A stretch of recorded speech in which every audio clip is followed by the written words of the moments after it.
Assalomu alaykum. Hurmatli tomoshabinlarim. Bugun men siz bilan juda ham muhim, hayotingizga beyo'sa ta'sir qiluvchi bir masalani muhokama qilamiz.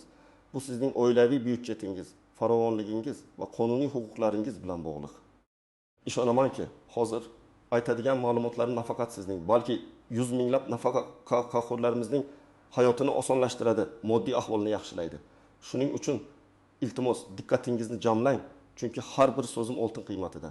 Bugungi mavzuyimiz quyidagicha: hurmatli nafaqaxo'rlar, siz 5 ta turdagi kvitansiyani umuman to'lashingiz shart emas. Ha, to'g'ri eshitdingiz. To'lashingiz shart emas. Qonuniy ravishda siz 100% kompensatsiya olish huquqiga egasiz. Bu qaysi kvitansiyalar ekanligini, qanday qilib kompensatsiya olish mumkinligini, qanday hujjatlar kerakligini va qayerga murojaat qilish kerakligini men bugun sizga batafsil tushuntirib beraman. Videoni boshlashdan avval, agar siz hali kanalimizga obuna bo'lmagan bo'lsangiz, hoziroq obuna bo'lish tugmasini bosing va bu videoni yoqtiring. Chunki bu muhim ma'lumotlar iloji boricha ko'proq insonlarga yetib borishi kerak. Hurmatli do'stlar, ko'p yillar davomida nafaqaxo'rlarimiz o'zlarining huquqlari haqida to'liq ma'lumotga ega bo'lmagan holda har oy keladigan kommunal to'lovlarni, soliq to'lovlarini va boshqa majburiy deb hisoblangan to'lovlarni hech qanday savolsiz to'lab kelishgan. Bu jarayon avvalgi tizimda juda oddiy edi. Kvitansiya keladi, pul to'lanadi. Aksariyat hollarda nafaqaxo'rlarimiz nafaqaning katta qismini aynan shu xarajatlarga sarflashardi. Bu esa ularning moddiy ahvolini ancha murakkablashtirardi. Qonunlar murakkab edi, tushuntirishlar yetarli emas edi va odamlar ko'pincha shunday bo'lishi kerak degan tushuncha bilan yashab kelishardi. Ammo vaqt o'zgarmoqda, mamlakatimizda juda katta ijtimoiy-iqtisodiy islohotlar amalga oshirilmoqda. Ayniqsa aholining ijtimoiy himoyaga muhtoj qatlamini qo'llab-quvvatlashga katta e'tibor qaratilmoqda. Prezidentimizning tashabbuslari, hukumatimizning qarorlari va yangi qabul qilingan qonun hujjatlari nafaqaxo'rlarimizning hayotini yanada yaxshilashga qaratilgan. Bu o'zgarishlar tufayli endilikda ba'zi to'lovlar uchun nafaqaxo'rlarimizga 100% kompensatsiya ajratilishi belgilab qo'yilgan. Bu degani, siz ma'lum xizmatlar uchun to'lagan pullaringizni to'liq miqdorda qaytarib olishingiz mumkin. Bu nafaqa oluvchilarning moliyaviy yukini sezilarli darajada kamaytirish, ularning pensiyalarini boshqa ehtiyojlarga sarflash imkoniyatini yaratish uchun qilingan juda muhim qadamdir. Avvallar bu kabi imtiyozlar cheklangan edi va ular ham juda kam miqdorda berilar edi. Endilikda esa tizim tubdan o'zgarib, imtiyozlar ro'yxati kengaytirildi va kompensatsiya miqdori ham oshirildi. Bu har bir nafaqaxo'r uchun katta yordamdir. Keling, endi eng muhim qismiga o'tamiz. Qaysi 5 ta kvitansiya haqida gap ketyapti va kimlar kompensatsiya olish huquqiga ega, har birini alohida juda batafsil tahlil qilamiz. Diqqat qiling, bu ma'lumotlar har biringiz uchun juda muhimdir. Birinchi kvitansiya. Bu tabiiy gaz uchun to'lov kvitansiyasidir. Ha, to'g'ri eshitdingiz. Ko'pgina nafaqaxo'rlarimiz, ayniqsa yolg'iz yashovchi, kam ta'minlangan, urush faxriylari, nogironligi bo'lgan nafaqaxo'rlar va ma'lum ijtimoiy kategoriyalarga kiruvchi shaxslar tabiiy gaz uchun to'lovlardan butunlay ozod qilinishi yoki xos foizlik kompensatsiya olish huquqiga ega bo'lishlari mumkin. Bu imtiyoz asosan aholining ijtimoiy himoyaga muhtoj qatlamini qo'llab-quvvatlash maqsadida joriy etilgan.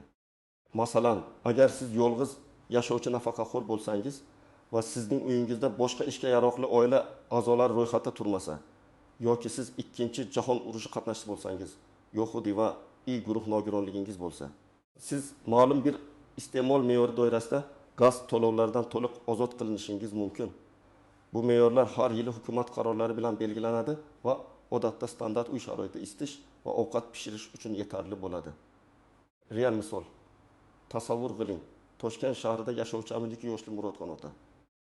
U yolg'iz yashaydi. Rafiqasi olamdan o'tgan, farzandlari chet elda ishlaydi. Murodxon ota har oy gaz uchun o'rtacha 2000 so'm to'laydi. Qish oylarida esa bu summa 1000 so'mgacha yetadi. Uning pensiyasi shu to'lovlar va dorilar uchun zo'rg'a yetardi. Murodxon ota bu imtiyoz haqida eshitgach, tuman ijtimoiy himoya agentligiga murojaat qildi. Uning arizasi ko'rib chiqilgandan so'ng unga gaz to'lovlar uchun 100% kompensatsiya ajratildi. Endi Murodxon ota har oy 200 kubometr gaz iste'moli uchun to'lovlardan ozod etilgan. Bu esa uning o'rtacha iste'moli bilan bir xil edi. Natijada har oyda uning yonida 200 ming so'm pul qoladigan bo'ldi. Bu pulni u dorilarga yoki boshqa ehtiyojlarga ishlatishi mumkin. Bu Murodxon otaning hayotida juda katta yengillik bo'ldi. Ikkinchi kvitansiya. Bu elektr energiyasi uchun to'lov kvitansiyasi. Xuddi gaz to'lovlarida bo'lgani kabi, elektr energiyasi uchun to'lovlar ham ma'lum bir toifadagi nafaqaxo'rlar uchun to'liq kompensatsiya qilinishi mumkin. Bu ham ijtimoiy himoya choralari doirasida amalga oshiriladi. Yolg'iz yashovchi, kam ta'minlangan, nogironligi bo'lgan shaxslar va urush faxriylari uchun elektr energiyasining ma'lum bir iste'mol me'yori. Masalan, oyiga 1,5 kilowatt soat uchun pivit foizlik kompensatsiya berilishi mumkin. Bu asosan uyda yorug'lik, kichik maishiy texnika va isitish moslamalarini ishlatish uchun yetarli bo'lgan miqdor. Qonun hujjatlarida har bir toifa uchun aniq me'yorlar va shartlar belgilab qo'yilgan. Sizning vazifangiz bu shartlarga mos kelishingizni tekshirishdir. Real misol, Farg'ona viloyatida yashovchi 70 yoshli Gulnora aya 2 farzandini yolg'iz o'zi katta qilgan. Hozirda u yolg'iz yashaydi va nafaqaga chiqib, juda kam daromadga ega. U har oy elektr energiyasi uchun 90 ming so'm to'laydi. Mahalladagi ijtimoiy xodim orqali u elektr energiyasi uchun kompensatsiya olish mumkinligini bildi. U ijtimoiy himoya agentligiga murojaat qilib, tegishli hujjatlarni taqdim etdi. Gulnora ayaga oyga 120 kWh elektr energiyasi uchun to'liq kompensatsiya ajratildi. Bu uning o'rtacha iste'moliga teng edi. Endi u har oy elektr uchun to'lov haqida tashvishlanishiga hojat yo'q. Bu Gulnora ayaning pensiyasi olib darigan, har oy 9 ming so'm iqtisod qilish imkonini berdi. Bu pulni u nabiralarga sovg'alar olishga yoki ro'zg'or ehtiyojlariga sarflashga muvaffaq bo'ldi. Uchinchi kvitansiya. Bu ichimlik suvi va oqova suv uchun to'lov kvitansiyasi. Suv ta'minoti va kanalizatsiya xizmatlari ham nafaqaxo'rlarimiz uchun katta xarajatlar sirasiga kiradi. Yolg'iz yashovchi pensionerlar, urush faxriylar va nogironligi bo'lgan nafaqaxo'rlar uchun ichimlik suvi va oqova suv uchun to'lovlardan ham to'liq yoki qisman kompensatsiya berilishi mumkin. Bu imtiyozlar ham xuddi avvalgi ikkita xizmatda bo'lgani kabi ma'lum bir iste'mol me'yori doirasida amal qiladi. Masalan, har bir kishi uchun belgilangan kunlik yoki oylik suv iste'moli me'yori mavjud. Agar sizning iste'molingiz shu me'yordan oshmasa, siz to'lovlardan to'liq ozod qilinishingiz mumkin. Bu albatta juda katta yengillik, chunki suv ham hayotiy zarurat bo'lib, uning narxi ham tobora oshib bormoqda. Real misol, Samarqand viloyatida yashovchi 65 yoshli Saodat xola turmush o'rtog'i vafot etgandan so'ng yolg'iz yashaydi. Uning pensiyasi unchalik katta emas. Har oy suv uchun 7 ming so'm to'lar edi. Uning qizdan eshitgan ma'lumotlarga ko'ra, nafaqaxo'rlar uchun suv to'lovlarida imtiyozlar borligini bilib qoldi. Saodat xola suv ta'minoti idorasiga murojaat qildi va ijtimoiy himoya agentligining tavsiyanomasi bilan birga hujjatlarni taqdim etdi. Saodat xolaga oyiga 6 kubometr suv iste'moli uchun 1% kompensatsiya berildi. Bu uning real iste'moliga mos kelar edi. Endilikda Saodat xola oyiga 7 ming so'm tejashga muvaffaq bo'ldi. Bu esa uning kichik pensiyasi uchun sezilarli yordam bo'ldi. 4-kvitansiya. Bu maishiy chiqindilarni olib chiqib ketish. Musor xizmati uchun to'lov kvitansiyasi. Bu xizmat uchun to'lov ko'pincha kichik miqdorda bo'lsa ham, nafaqaxo'rlar uchun har bir tiy muhim ahamiyatga ega. Ayniqsa yolg'iz yashovchi pensionerlar, kam ta'minlangan oilalardagi nafaqaxo'rlar, nogironligi bo'lgan shaxslar va urush faxriylari maishiy chiqindilarni olib ketish xizmatidan to'liq ozod qilinishi yoki ularga 100% kompensatsiya ajratilishi mumkin. Bu imtiyozlar ham davlatning ijtimoiy himoya dasturlari doirasida amalga oshiriladi. Ko'pincha bu imtiyoz mahalliy hokimiyat organlari tomonidan tasdiqlangan ro'yxatlar asosida beriladi. Bu kvitansiya ko'pincha boshqa kommunal to'lovlardan ajratilgan holda keladi va uning ham o'ziga xos to'lov tartibi mavjud. Real misol, Namangan viloyatida yashovchi 78 yoshli Anvar aka nogironligi tufayli doimiy parvarishga muhtoj. Uning oilasi kam ta'minlangan hisoblanadi. Har oy musor uchun 15 ming so'm to'lar edi. Uning nabirasi onlayn ma'lumot topib, ijtimoiy himoya agentligiga murojaat qilishni taklif qildi. Anvar aka nogironlik guvohnomasini va oilasining kam ta'minlanganlik holati haqidagi ma'lumotnomani taqdim etdi. Natijada unga maishiy chiqindilarni olib ketish xizmati uchun to'liq kompensatsiya ajratildi. Bu har oy Anvar aka va uning oilasi uchun 11 ming so'm tejash imkonini berdi. Bu ularning kichik byudjetida ham sezilarli yengillik yaratdi. 5-kvitansiya. Bu uy-joy mulkdori shirkatiga TSJ yoki boshqaruv kompaniyalariga to'lanadigan to'lovlar. Afsuski, ko'pchilik nafaqaxo'rlarimiz uy-joy mulkdorlari shirkatlariga yoki boshqaruv kompaniyalariga to'lanadigan majburiy to'lovlar, ya'ni domning umumiy hududini tozalash, liftga xizmat ko'rsatish, umumiy kommunikatsiyalarni ta'mirlash kabi xizmatlar uchun ham pul to'lashlari shart deb o'ylashadi. Biroq bu yerda ham ma'lum imtiyozlar mavjud. Ba'zi toifadagi nafaqaxo'rlar, ayniqsa yolg'iz yashovchi, kam ta'minlangan, urush faxriylari va nogironligi bo'lgan shaxslar uchun bu to'lovlardan ham to'liq yoki qisman kompensatsiya ajratilishi mumkin. Bu imtiyozlar ko'pincha mahalliy hokimiyat qarorlari bilan belgilanadi va TSJ ustavidagi qoidalar bilan ham tartibga solinadi. Shu sababli bu turdagi kompensatsiyani olish uchun aynan siz yashayotgan hududdagi TSJ yoki boshqaruv kompaniyasi bilan bog'lanish va ijtimoiy himoya agentligidan maslahat olish juda muhim. Real misol, Andijon shahridagi ko'p qavatli uyda yashovchi 2 yoshli Dilorom xola har oy TSJga 7000 so'm to'lardi. U yolg'iz yashardi va o'z uy-joyida hech kim ro'yxatda turmasdi. Bir kuni u mahalladagi faollardan TSJ to'lovlari bo'yicha ham imtiyozlar mavjudligini eshitdi. Dilorom xola avvalo o'zining TSJ raisi bilan gaplashdi, so'ngra ijtimoiy himoya agentligiga murojaat qildi. Agentlik uning yolg'iz yashashini va kam ta'minlanganligini hisobga olib, unga TSJ to'lovlari uchun 20% kompensatsiya ajratish to'g'risida xulosa berdi. Bu xulosa bilan TSJga qayta murojaat qilgan Dilorom xola endilikda bu to'lovlardan ozod etildi. Natijada u har oy 2000 so'm qo'shimcha pulni o'zining shaxsiy ehtiyojlariga ishlatishi mumkin bo'ldi.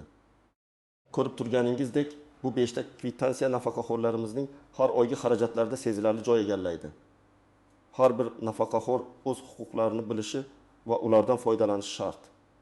Endi esa ushbu imtiyozlarni olishdagi ba'zi bir muhim jihatlar, istisnolar, qaltis nuqtalar va e'tibordan chetda qolishi mumkin bo'lgan holatlar haqida batafsil gaplashsak.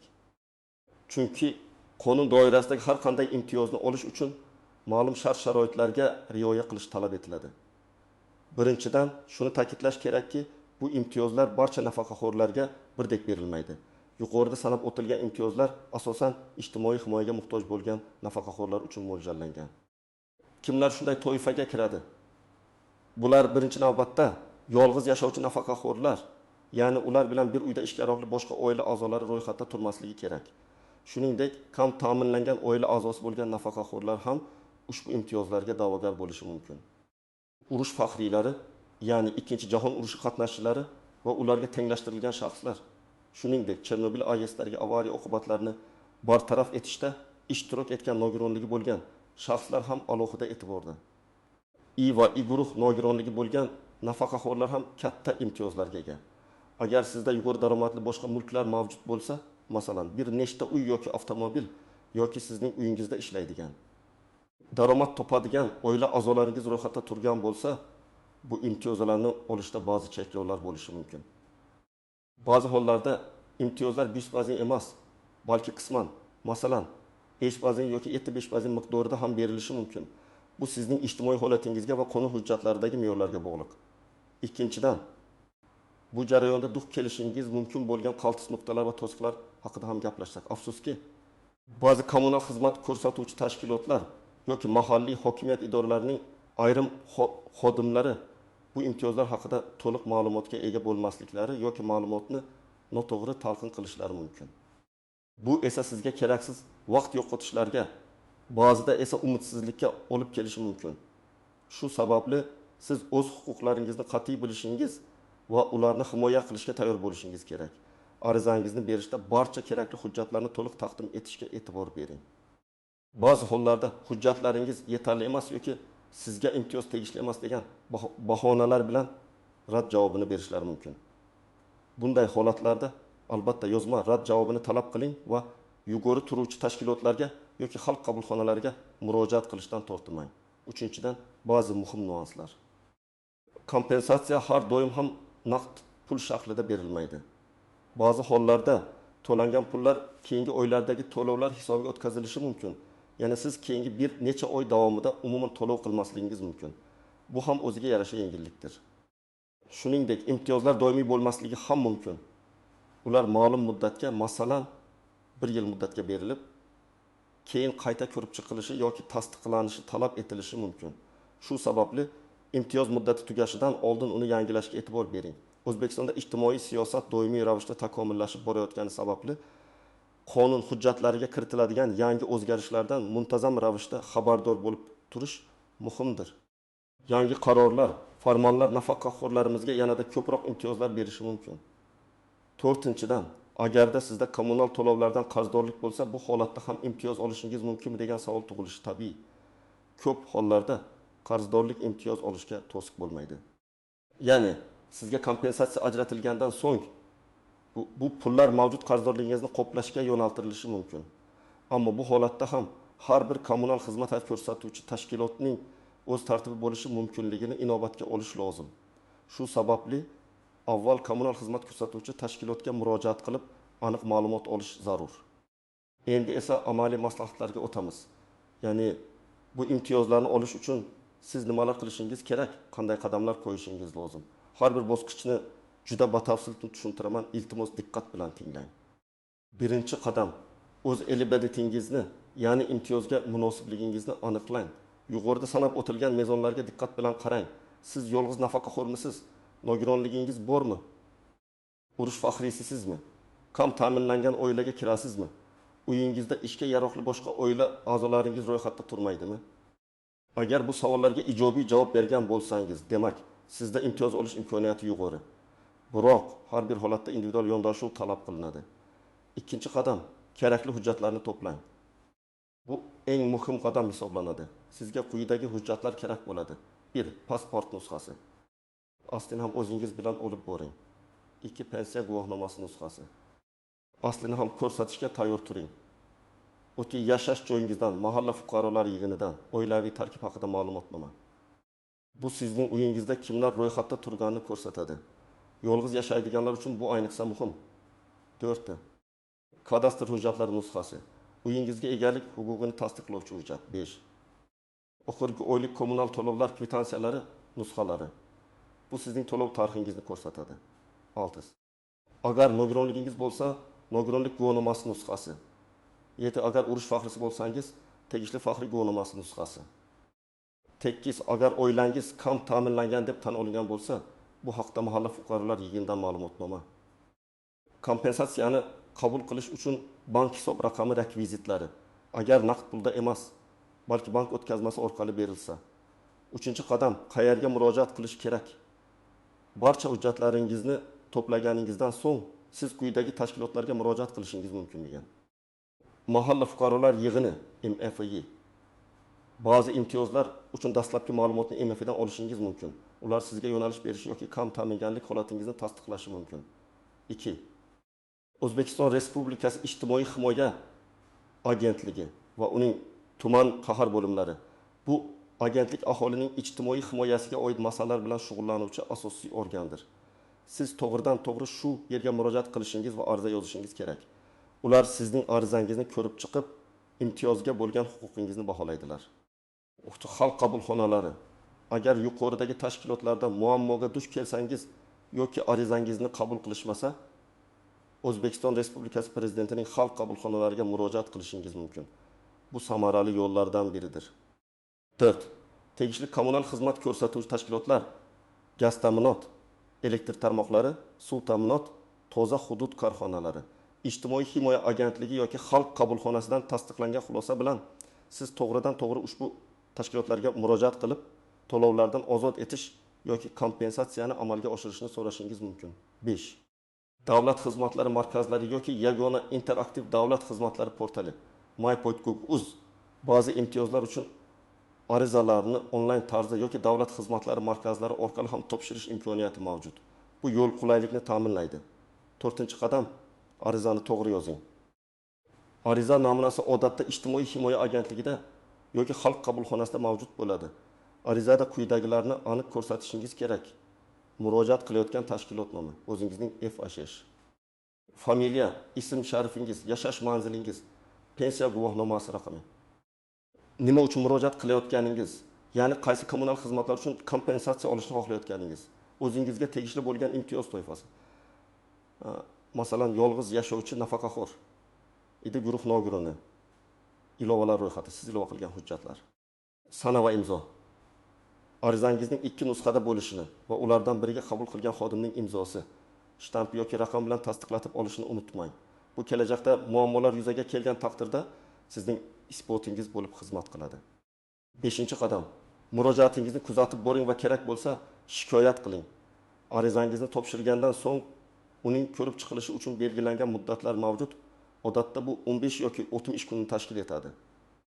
Bu muddat ichida sizga javob berilishi shart.